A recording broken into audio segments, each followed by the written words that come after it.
Story 1. I live in a small rural town just outside of the state forest in Tennessee. My name's Caleb, and I've spent most of my life in these woods. I'm a wildlife enthusiast and a bit of a loner. My weekends usually consist of hiking, fishing, or checking in on the local turtle population. Yeah, I know, sounds boring. But out here, away from the noise of town, I feel at peace, or at least I did. Last November, just as the cold was starting to settle in, I went out to check on a group of box turtles I'd been keeping tabs on. They hibernate in these woods, and I've made it a habit to make sure their spots remain undisturbed. That Saturday, I packed a thermos of coffee, grabbed my walking stick, and headed out. It was about 2 miles in, deep enough that I wouldn't see another soul. The day was uneventful, quiet even. Too quiet now that I think about it. Normally, I'd hear the rustling of squirrels or birds flitting through the trees. But that day, it felt like the woods were holding their breath. I brushed it off as my imagination and focused on my task. I checked the last burrow just as the sun began to dip below the treetops, casting long, eerie shadows across the ground. That's when I heard it, a low, guttural growl. It was faint, like it came from deep in the woods, but it froze me in place. I strained to listen, and that's when I realized something. The forest had gone completely silent. No wind, no animals, just that unsettling, oppressive stillness. I stayed crouched for a second, scanning the trees. Then I heard something else. Movement. Slow, deliberate crunches in the leaves, coming from behind me and to my left. My stomach tightened as I turned my head, trying to catch a glimpse of whatever was making the sound. Nothing. My instincts kicked in. I stood up slowly, gripping my walking stick in one hand and sliding my hunting knife from its sheath with the other. Whatever it was, I didn't want to spook it or provoke it. I started walking back toward my truck, keeping my pace steady. The sound of leaves crunching matched my steps. It was following me.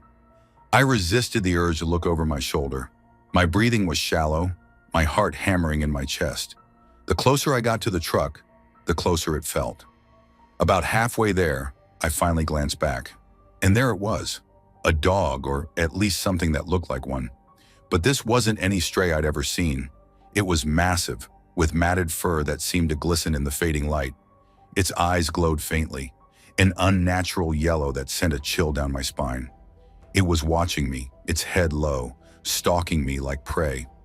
I turned back around, quickened my pace, and tightened my grip on the stick. My truck was about 100 feet away when I heard it. A sudden burst of movement. It was running. I spun around, screaming as loud as I could. "Get back!" I swung my stick wildly, the sound of the woods slicing through the air echoing in the silence. The dog skidded to a stop a few yards away, baring its teeth in a snarl that made my blood run cold. It didn't move, just stared at me with those unnatural eyes. I kept backing away, never taking my eyes off it. My truck's headlights were in sight now, a beacon in the growing darkness. The dog followed me, staying just far enough away to keep me on edge. When I was close enough, I fumbled with my keys, my hands shaking so badly I almost dropped them.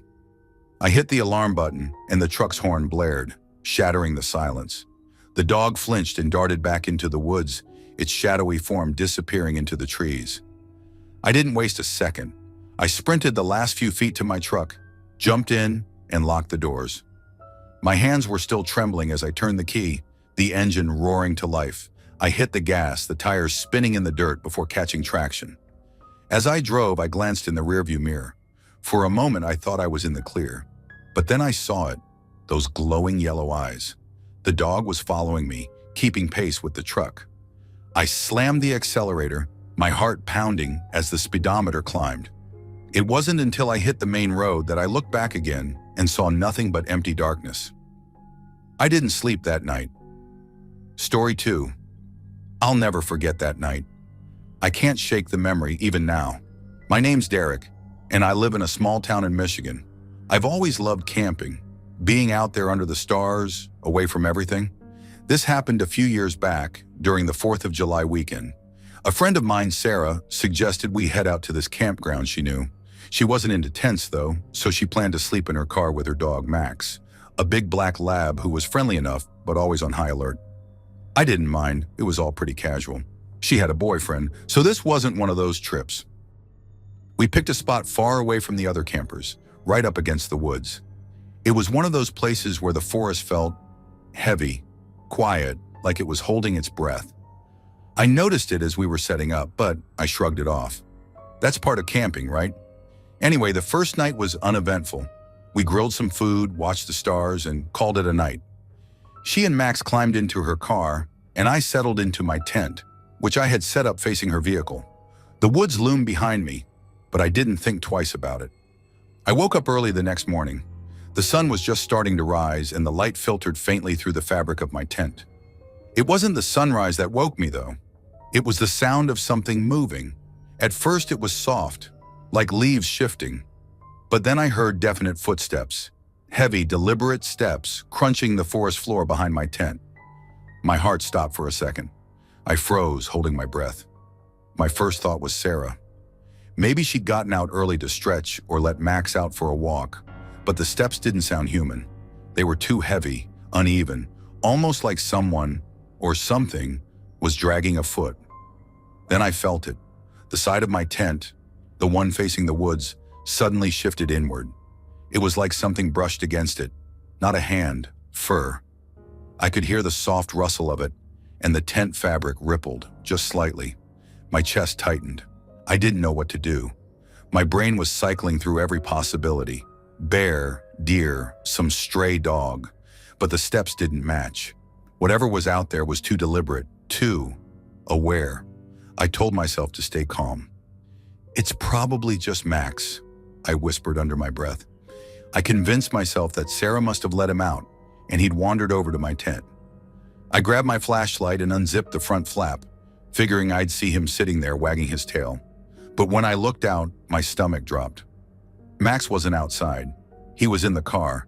I could see him through the windshield, standing on the dashboard, his front paws pressed against the glass. His fur bristled, his tail stiff, and his teeth bared in a low growl. He wasn't looking at me. He was looking at something behind my tent. I've never felt fear like that in my life. My hands started to shake, and I couldn't move. The footsteps had stopped, but the silence was worse. All I could hear was my heartbeat thudding in my ears. I glanced back at Max. His eyes were locked on something, his growl rising into a deep, guttural snarl. I didn't dare turn around. I didn't want to see what he was seeing. "Sarah," I called out, barely above a whisper. My throat was dry and my voice cracked. There was no answer. I could see her silhouette in the driver's seat, slumped over, still asleep. I didn't know what else to do, so I cleared my throat, loudly. Maybe it was instinct, or maybe I just wanted to let whatever was out there know I was awake. The moment the sound left my mouth, I heard movement. It wasn't slow anymore. Whatever it was took off, crashing through the underbrush like a freight train. It was fast. Too fast for a person, too big for a deer. I still didn't turn around. I couldn't. I sat there, frozen, staring at Max. He stayed on edge for what felt like forever, but eventually his growling stopped, and he jumped down from the dash. That's when I finally let out a breath. My body felt like it had been locked in place. I crawled out of the tent on shaky legs and made my way to the car, throwing quick glances over my shoulder at the tree line. The woods were still, too still. I banged on Sarah's window. She startled awake, looking confused. "What's wrong?" she mumbled, rubbing her eyes. I couldn't even explain. My voice was shaky, and I must have looked pale because she got out and asked if I was okay. "I heard something," I finally managed to say. "It was right outside my tent. Max saw it too." She glanced at the woods, then back at me. "You sure it wasn't just an animal?" I didn't answer. I didn't want to argue, and honestly, I didn't know what it was. But I know what I felt. I know the fear, the weight of something watching me, something that didn't belong. We packed up and left that morning. I haven't been camping since. Story 3. I don't tell this story often. Honestly, most people wouldn't believe me if I did. I'm not even sure I believe myself sometimes. But here it is. Take from it what you will. It was late last summer when I decided to rent a paddleboard and head out to this isolated section of Lake Harris. I live in a small town about 10 miles from the lake, and people around here always talk about how eerie it is. No one really goes there anymore. Not since the old cabins along the shore started falling apart. Most of them have been abandoned for decades, but the lake itself is still open to the public. I've always been the kind of person who likes to explore places like that, where time seems to stand still. So one quiet Sunday afternoon, I threw my gear into the back of my car and drove out there. When I got to the lake, it was even quieter than I expected. No boats, no people, just the sound of water lapping against the shore and the occasional rustling of leaves. I launched my board from a crumbling dock near one of the cabins. The place was a mess. Broken windows, rotting wood, graffiti scrawled on the walls. I thought about poking around inside, but decided against it. The water was calm, almost glassy, and for a while it was peaceful. I paddled out past the shallows, where the lake opened up into a wide, empty expanse. The cabins grew smaller and smaller behind me, and soon there was nothing but water and sky. I don't know how long I paddled before I realized I wasn't entirely sure where I was. It's not like the lake is huge or anything, but once you're out there, everything starts to look the same. There were no landmarks, no signs to guide me back to where I started. I told myself not to panic. I sat down on the board and tried to retrace my path in my head. But the more I thought about it, the more I realized I'd been careless. I hadn't paid attention to how far I'd gone or which direction I'd been heading. And that's when my mind started to wander. I couldn't stop thinking about how deep the lake must be in this section. No one swims out here anymore, but there used to be stories, legends about the old logging days when they'd sink massive logs to the bottom of the lake. They say some of them are still down there, rotting in the dark, tangled together like a forest of corpses. I'd heard other stories too, about accidents, drownings. They never found some of the bodies. I shook my head, trying to push the thoughts away. It was just a lake, a big, quiet lake, nothing to be afraid of. But then I felt it. Something bumped the board. It wasn't a wave. The water was too calm for that. It was solid, deliberate, like something had risen up from below and nudged it. My breath caught in my throat and I froze. I told myself it was probably a fish. A big one, sure, but just a fish. I forced myself to laugh, but the sound came out shaky and hollow. Then it happened again, harder this time. The board wobbled under me and I scrambled to keep my balance. My paddle slid off the deck and splashed into the water. "Hello," I called out, my voice cracking. I felt stupid as soon as I said it, but I couldn't help it. Silence. I peered over the edge, squinting into the water. It was dark, murky, impossible to see more than a few feet down. My reflection stared back at me, wide-eyed and pale. That's when I saw it. Something moved beneath the surface. A shadow. Long and sinuous, like a ribbon unfurling in slow motion. I don't know what it was. I couldn't make out any details, just the vague outline of something massive gliding through the depths. It passed directly under the board, so close I could feel the vibrations. I grabbed the paddle and started paddling back the way I thought I'd come, as fast as I could. My arms burned, my chest ached, but I didn't stop. Behind me, the water rippled. I didn't look back. I didn't stop until I reached the shore, stumbling off the board and dragging it onto the rocks. My legs were shaking so badly I could barely stand. I stood there for a long time, staring out at the lake.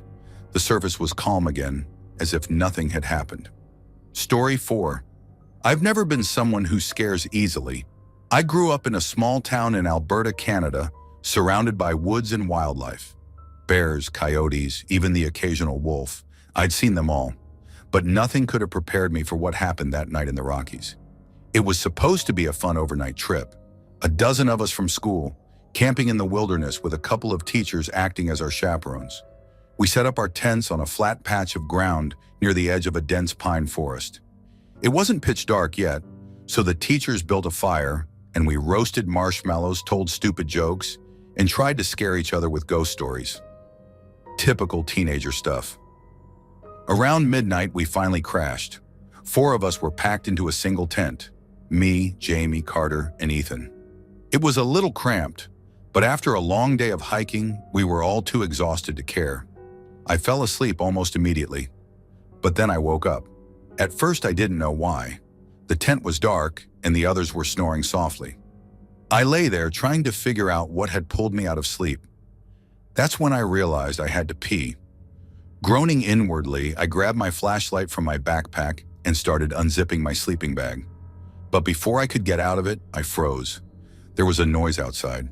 It wasn't loud, just a soft crunch, like something heavy stepping on twigs. Then another and another. I turned my head toward the sound. The fabric of the tent was thin enough that I could see the faint outline of the forest outside. And in that faint outline, I saw a shadow. It was huge. At first, I thought it was a bear. My heart started pounding in my chest. Bears weren't uncommon in the Rockies, but they usually stayed away from campsites unless there was food lying around. The shadow moved closer. It sniffed loudly, snorting like it was trying to catch a scent. My breath caught in my throat as I realized it was right next to our tent. I stayed perfectly still, barely daring to breathe. I wanted to wake the others, but I was afraid any movement or noise would make it notice me. That's when I heard it.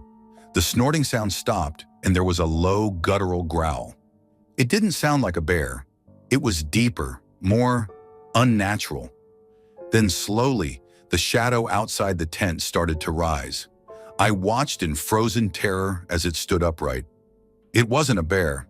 It wasn't any animal I'd ever seen. It was tall, taller than any person I'd ever met, and its arms were too long for its body, almost dragging on the ground. It pressed its face against the tent, and I could see its outline in terrifying detail. Its head was misshapen, with jagged, angular features. Its eyes, its eyes glowed faintly, like dying embers. I wanted to scream, but the sound caught in my throat. The thing began to sniff again, louder this time. It circled the tent, its massive shadow shifting with each step. My flashlight was still in my hand, and I debated turning it on, but something inside me screamed not to, and then it stopped, right outside where I was lying. I could hear its breathing now, heavy and wet, like something was caught in its throat. Its shadow loomed over me, and I swear I felt its breath through the thin fabric of the tent. I don't know how long I lay there, paralyzed with fear. It could have been seconds, minutes, or hours. Time didn't feel real anymore. Then suddenly it let out a loud, piercing screech, a sound so inhuman and bone-chilling that I thought my heart would stop. It bolted into the woods, crashing through the underbrush with impossible speed. I didn't move, not until the sun started to rise and light began to seep into the tent. When the others woke up, I told them everything. Of course, they didn't believe me. Jamie said it was probably a bear. Carter joked that I'd just had a nightmare. Even the teachers brushed it off. But when we packed up and started hiking back to the trailhead, I noticed something. There were tracks around our tent. They weren't bear tracks. They weren't human either. They were massive clawed prints, unlike anything I'd ever seen. Story 5. My name is Josh, and I live in a small town in Maine. We've got the ocean on one side and woods on the other, so if you grew up here, you probably spent your time in one of those two places. For my family, it was a lake about a half-hour drive out of town. It wasn't huge, but it was deep, and we went there every summer for a week. When I think about being a kid, most of my memories are tied to that lake. There was this spot on the far end called the Cliffs. The highest point was about 15 feet above the water. It wasn't exactly Everest, but as kids it felt like a big deal to jump off. My older brother Ryan and I used to dare each other to do flips or cannonballs. When we were younger, we went with our parents, but by the time we were teens, we'd take the kayaks and head out alone. We liked the quiet. It felt like our own little escape. One summer when I was 17 and Ryan was 19, we paddled out there early one morning. The water was glassy, the air still. It was perfect. We tied up the kayaks, scrambled up the rocks, and started jumping. The water was cold, but you got used to it fast. We kept at it, climbing up, jumping off, and laughing about whose splash was bigger. After about an hour, we climbed to the top and stretched out on the warm rock to dry off. The sun felt amazing, and the sound of the water lapping against the cliffs was making me doze off. Ryan was lying next to me, arms behind his head. I remember everything about that moment. The smell of the pine trees, the faint sound of birds in the distance. It felt peaceful, But then Ryan sat up suddenly. "Hey, what's that?" he asked, squinting down at the water. I followed his gaze. At first I didn't see anything, but then I noticed a pale white shape slowly drifting up from below. It was strange because the water near the cliffs was deep, too deep for us to ever touch the bottom, even when we tried. We both leaned forward watching. "It's a letter," Ryan said finally. And he was right. It was the letter H, just floating there in the water, clear as day. It didn't make any sense. We didn't say anything, just stared as it hovered for a second, then sank back down like it had been pulled. We exchanged a look, both of us confused, but before either of us could speak, another shape began to rise. This time it was the letter E. "What the hell is this?" I muttered, my heart pounding. Ryan didn't answer. He was frozen, staring at the water. The E lingered for a moment, then sank the same way the first letter had, and then another letter came up. L, and then another. P. By the time the P sank below the surface, my hands were shaking. I turned to Ryan, expecting him to laugh or call it a prank, but he looked pale, his jaw tight. "Josh," he said quietly, "we're leaving." We didn't argue, didn't even pack up our stuff properly. We just grabbed our kayaks and paddled back to the main shore as fast as we could. I kept glancing back over my shoulder, half expecting to see something or someone emerging from the water. But there was nothing, just the cliffs, sitting there like always, as if nothing had happened. When we got home, we didn't tell anyone. Not Mom, not Dad, not our friends. We didn't even talk about it with each other. It was like some unspoken rule. If we didn't acknowledge it, it couldn't touch us. Story 6, I'm Jason. I grew up in a small town tucked away in the mountains, the kind of place where kids either got into trouble or got into nature. Me and my two closest friends, Mark and Danny, were firmly in the latter group. By the time we were 14 or 15, we knew every trail, every hidden creek, and every shortcut through the woods. But one night hike made us swear off the trails after dark, forever. This happened during the summer, a time when our town felt like it was holding its breath in the heat. There wasn't much to do besides wander. That night, Danny suggested we take a walk along the river trail. It wasn't a big deal. We'd run that trail countless times. It was about 2 miles long, winding along the river on one side with a thin patch of forest on the other. It had street lights spaced pretty far apart, just enough to give it an eerie glow at night. We started around 9 p.m., figuring we'd be back home by 10. The trail was quiet except for the sound of the river and the occasional chirp of crickets. Mark was cracking jokes, and Danny kept daring him to shut up so we could hear the ghosts. Typical Danny, always trying to spook us. But we weren't buying it. Not yet. About halfway down the trail, Mark suddenly stopped. He didn't say anything at first, just froze and turned his head slightly, like he was straining to hear something. "What's up?" I asked, but he didn't answer. Then he spun around so fast it made both Danny and me jump. "What was that?" he whispered, his voice tight. Danny snorted. "Dude, stop trying to freak us out." Mark shook his head. "I'm serious. I heard footsteps, like right behind us." We stood there for a second, listening. Nothing. Just the river and the wind. I felt my shoulders relax and laughed a little, trying to play it cool. "Probably just an echo or something," I said. Mark didn't look convinced, but he let it go. We started walking again, and for a few minutes, everything seemed normal. Then I heard it. Crunch. Crunch. It was faint, but unmistakable. Gravel shifting underfoot, just a few steps behind us. I stopped dead in my tracks, and Danny walked right into me. "Hey," he said, but I held up a hand. "You hear that?" I whispered. For a moment, none of us moved. The sound had stopped, but I swear I could still feel it, like the echo of it was vibrating in my chest. "Okay, who's screwing with us?" Danny said, spinning around. "Mark, is this you? Did you get one of your brothers to—" "It's not me," Mark snapped, his voice rising. "Why would I—" Then we all heard it. Crunch, crunch, crunch. Slow, deliberate, coming closer. "Run," I whispered, my throat tightening. But no one moved. It was like we were rooted to the spot, too scared to even breathe. The footsteps stopped. I didn't want to look. but I had to. I turned my head just enough to glance behind us, expecting to see, I don't know, a person? An animal? Something. But there was nothing there. The path was empty. "Let's go," Mark hissed, grabbing my arm. Danny was already backing up, his face pale in the dim light. We started walking fast, then jogging, then full-on sprinting. The trail curved up ahead, and for some reason I thought, if we could just make it around the bend, we'd be safe.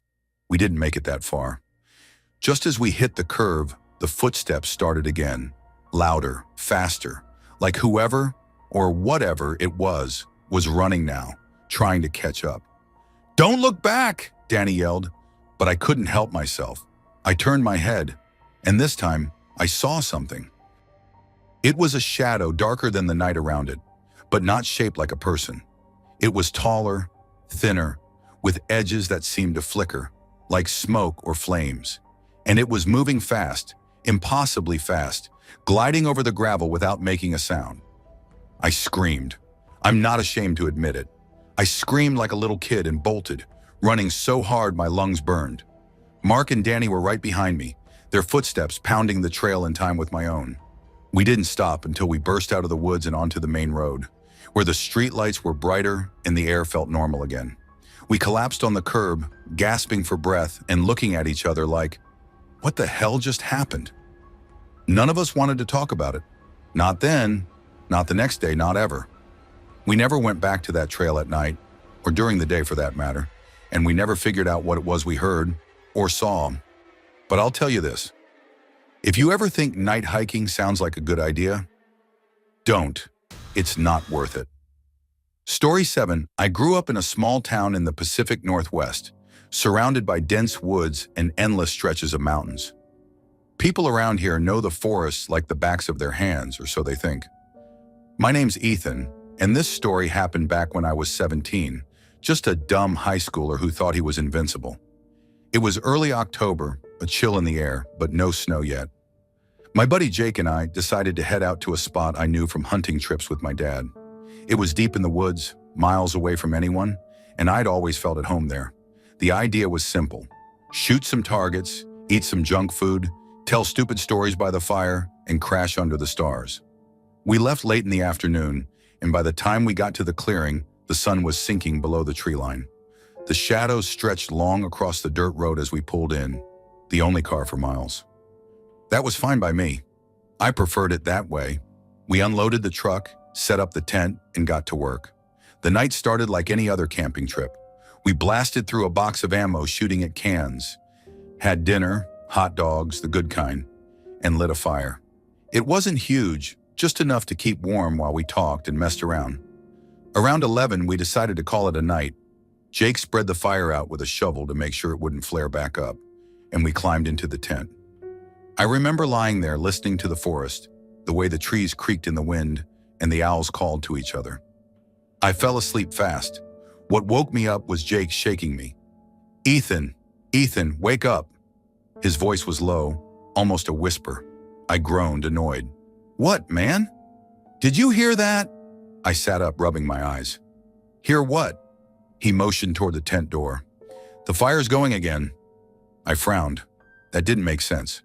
We'd put it out, or thought we had. I grabbed my flashlight and unzipped the tent. Sure enough, the fire was burning, brighter than before. "Maybe we didn't spread it out enough," I said, trying to sound calm, but something about it felt off. Jake followed me out, and that's when we saw her, a woman, sitting cross-legged by the fire. She didn't look up when we stepped out of the tent. She was just there. Her back was to us, her long, dark hair hanging down like a curtain.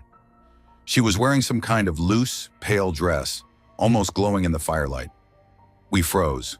I could feel my heart hammering in my chest. "Hey!" Jake shouted, his voice shaky. She didn't respond. "Who the hell are you?" I demanded, stepping forward.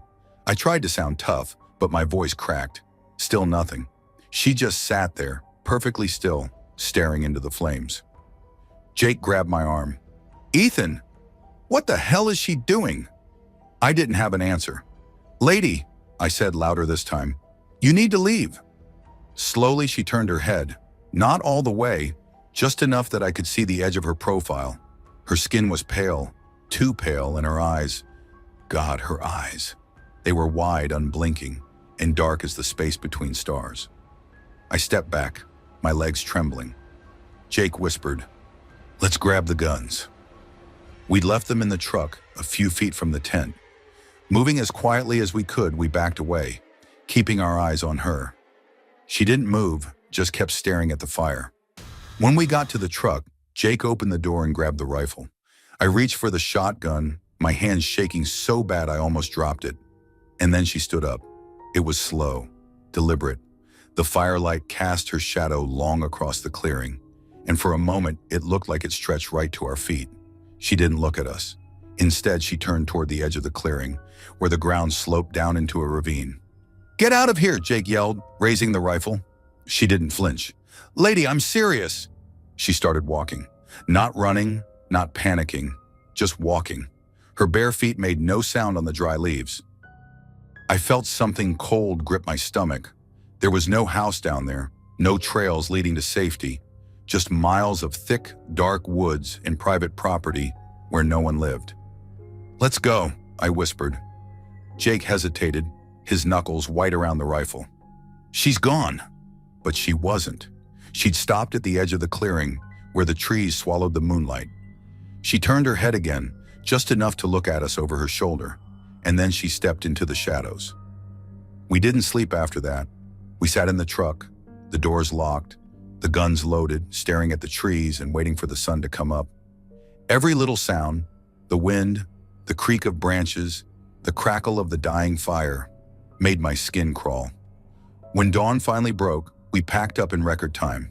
As we drove out, I glanced back at the clearing. The fire was out, just a smudge of ash in the dirt. I've never been back to that spot. Story 8. I grew up in a small town in Pennsylvania, a place where the forest seemed endless and the sky at night stretched so far, you felt like you could fall into it. My name's Derek, and I've got a story that still makes me second guess every noise I hear when I'm camping. When I was 9, I was in the Cub Scouts. You know, the kind of kid that could barely tie his shoes, let alone a knot that'd hold a tent together. We went on camping trips every now and then, but I wasn't exactly the outdoorsy type. I liked the idea of a campfire and marshmallows, but bugs, hard ground, and the cold? Not my thing. This one trip, though, sticks with me. We'd driven up to a spot about an hour outside of town. No cell service, no streetlights, just trees, dirt, and a sky so dark it felt like the stars had teeth. It was late October, and the chill in the air was sharp, the kind that seeps into your sleeping bag no matter how tightly you wrap yourself up. We set up camp in a clearing. There were 6 kids, including me, and 4 adults, mostly dads who took turns running the pack. My dad wasn't there, he was working, but Mr. Harris, this big, no-nonsense guy with a thick mustache, was in charge. He was the kind of guy who always had a hunting knife on his hip, even when we were just tying knots and earning badges. The first night went fine. We roasted hot dogs, told dumb jokes, and tried scaring each other with ghost stories. I remember laughing so hard at one point, I almost fell into the fire. Eventually, we all crawled into our tents, but I couldn't sleep. I'd forgotten my mat, so I was lying on the hard, uneven ground, every rock digging into my back. I could hear the adults talking by the fire, their voices low and steady. I wasn't sure what time it was, but it had to be late, maybe around 11. I was just lying there staring at the roof of the tent when I heard it. At first, I thought it was an animal, a howl maybe, or a grunt. But then it grew louder. It was this deep, guttural roar that seemed to echo through the entire forest. It didn't sound like anything I'd ever heard before. Not a wolf, not a bear. It was like a mix of both, but angrier, almost human in a way. The camp went silent. The adults stopped talking. Even the fire seemed quieter, like the crackling had died down to a whisper. I froze, my heart hammering so hard I thought it might wake up the kid next to me. "What the hell was that?" one of the adults whispered. I could barely make out the words through the thin fabric of the tent. "I don't know," another voice replied, shaky. Then I heard the sound of someone moving quickly. A tent zipper, footsteps crunching on leaves. Mr. Harris's voice came next, low but firm. "Stay here. I'll check it out." I peeked through the small opening of the tent flap. Mr. Harris was by the fire, his flashlight in one hand and his sidearm in the other. He looked around, his body tense, then walked toward the tree line. The minutes dragged on like hours. Every rustle of leaves, every snap of a twig made my stomach twist. The other adults stood by the fire whispering. One of them, Mr. Jacobs, kept glancing toward the trees like he was expecting something, or someone, to come out. Then we heard it again, the roar. But this time, it was closer. A scream erupted from the woods, a human scream. The adults all jumped, and Mr. Jacobs grabbed a flashlight. "Harris!" he called out. No answer. Then we saw him. Mr. Harris came running out of the woods, his flashlight swinging wildly and his face pale as a sheet. He wasn't just running, he was sprinting like something was chasing him. "Pack up now!" he barked, his voice hoarse and panicked. "What happened?" one of the other adults asked, but Mr. Harris didn't answer.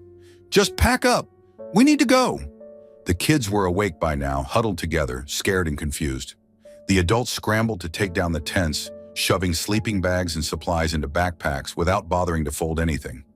I've never seen grown-ups that scared before. It was like they couldn't move fast enough. "Mr. Harris, what did you see?" I dared to ask. He looked at me, his eyes wild, and said something I'll never forget. "We're not alone out here."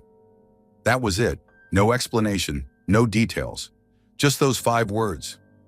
We left in a hurry, our flashlights bouncing in the dark as we made our way back to the cars. I kept looking over my shoulder, half expecting to see something lurking in the shadows, but there was nothing. Just the sound of our footsteps and the occasional snap of a branch. When we finally got to the parking lot, everyone piled into their cars. I remember sitting in the back seat, my knees pulled to my chest, too scared to even look out the window.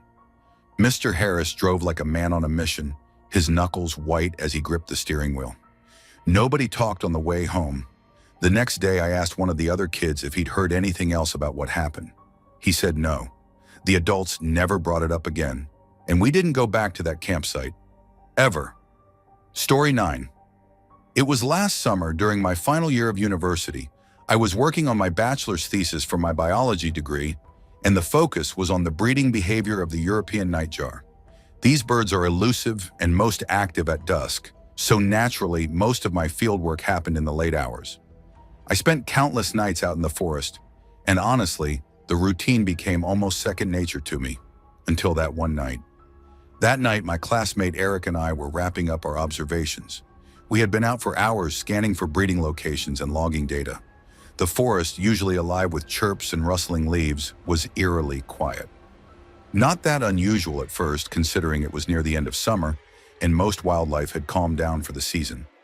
As we made our way back to the car, walking down this narrow dirt track, we were mostly chatting about our findings. The moon was hidden behind clouds, and our headlamps cast thin beams of light that barely cut through the darkness. The air was damp and carried that earthy, wet wood smell. Then we heard it. At first it was faint, a low, guttural rumble that I almost mistook for distant thunder. But it wasn't coming from the sky, it was coming from the forest, deep inside it. Eric stopped in his tracks, and I did too. We listened. "What the hell is that?" Eric whispered, his voice unusually tight. I didn't answer. The sound grew louder. It was like a deep, resonant growl mixed with a sort of rumbling vibration that you could almost feel in your chest. I thought maybe it was an animal, but I'd never heard anything like it. It was unnatural, like something alive, but wrong. "Maybe it's a boar," I said, trying to convince myself more than him. "That's not a boar," Eric muttered. The rumbling didn't stop. It got louder and worse. It was coming closer. The ground beneath us seemed to tremble faintly, and I swear I felt the air around us grow heavier. The sound was unlike anything I could pin down. It was organic yet mechanical, like an engine trying to breathe. It was terrifying. Then there was this crash, like something massive had plowed through a tree. A branch snapped loudly somewhere off to our right, and the rumbling shifted direction, now heading straight toward us. Eric and I bolted. There was no hesitation. I wasn't even sure what we were running from, but the primal fear in me kicked in hard. The track was uneven, and in the dark, it was hard to keep balance. My headlamp bounced with each step, and I kept glancing over my shoulder even though I couldn't see much beyond the moving shadows of trees. "What is it?" Eric yelled as we ran. "I don't know, just run," I shouted back. The rumbling didn't let up. Whatever it was fast and big. I could hear the snapping of branches, the crunching of underbrush. It wasn't just following us, it was chasing us. I don't know if it was adrenaline or pure fear, but my senses felt sharper than ever. I caught glimpses of movement through the trees, something massive, darker than the shadows around it, moving with an unnatural speed and grace for something so large. I couldn't make out its shape, just that it was wrong. Too big, too fast. Then the sound changed. The rumble turned into this deep, guttural roar that echoed through the forest. It felt like the forest itself was screaming. My legs were burning. My lungs felt like they would burst, but I didn't dare stop. We reached a fork in the track. I veered left, but Eric went right. "No, this way," I screamed, but he either didn't hear me or was too panicked to care. I hesitated for a split second, torn between following him or sticking to my path. That split second cost me. The rumbling grew deafening, and then I heard it. Eric's scream. It wasn't just a scream of fear. It was pure, primal terror. And then, just like that, it was cut off. The silence that followed was worse than the scream. "Eric!" I shouted, but there was no response. The forest was still again, as if the sound had sucked all the life out of it. I wanted to run back, to find him, but my legs wouldn't move. My instincts screamed at me to keep going, to get out of there, and somehow I obeyed. I ran until I saw the faint glow of the clearing where we'd parked the car. I didn't stop until I was inside, locking the doors behind me. I sat there panting, heart pounding, staring into the darkness, waiting for Eric to appear. He never did. Story 10. It was the kind of trip you look forward to for weeks. Camping by Loch Lomond, a few friends, some beers, and the peacefulness of the woods. I'm not a stranger to the outdoors, but this was a bit more remote than usual, about 3 miles into the woods near a small river.